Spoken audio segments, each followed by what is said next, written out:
Problemi kryesor gjatë ditës së sotme ka qenë rrugët të cilat shkojnë për fshatin Dobrëshevsk, ku të dy urat janë jashtë funksionit, pasi që ka në nivel të ujit të lartë, ndërsa rrugët tjera ishin të kalueshme. Prapë sot gjatë gjithë ditës me anë të pompave ka vazhduar pompimi tek qendra e transformatorëve, ku janë duke u ruajtur stabilimentet të qendra kryesore të transformatorëve në drenaz, ku janë duke u ruajtur stabilimentet të cilat po bojnë furnizimin me rrymë të energjisë elektrike gjatë gjithë ditës sotme.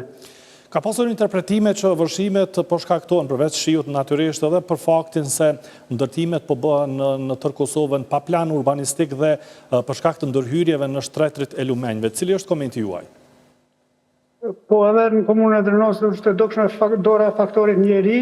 edhe me hudhjen e mbeturinave, ndoshta edhe me zërjen e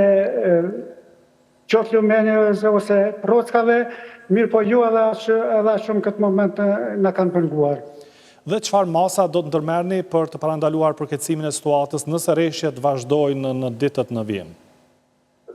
Me gjitha kapacitetet, do me thonë, dhe me gjitha ekipet emergjente jemi në vazhdim që në këtë moment veç që jemi për rrugë duke shkuar me vizitu një familje, do të thotë që jemi nga dishmëri, kështu që nëse kem nevojë, neve na ka ofruar edhe FSK-ja ndihmën, që kemi nevojë na do t'i drejtohemi edhe FSK-s dhe organeve tjera. Dhe një pyetje të fundit, vlerësimi dëmeve do të bëhet ndërkohë, a do të kompenzohen familjet që janë të dëmtuara nga vërshime, do të kërkoni edhe ndihmën e institucioneve qendrore? Në Drenosit kemi ekipin ose i cili bën vlerësim, komisioni i cili bën vlerësimin e dëmeve nga fatkeqësitë natyrore, i cili posa të çetësohet vërshimet do të delë në terren dhe do të bëjë vlerësimin e të gjitha administrave familjare, po ashtu edhe bizneseve dhe do të sjellë në raport, pastaj e dimë edhe vlerën e dëmeve sa është shkaktuar në komunën e Drenosit gjatë këtyre vërshimeve.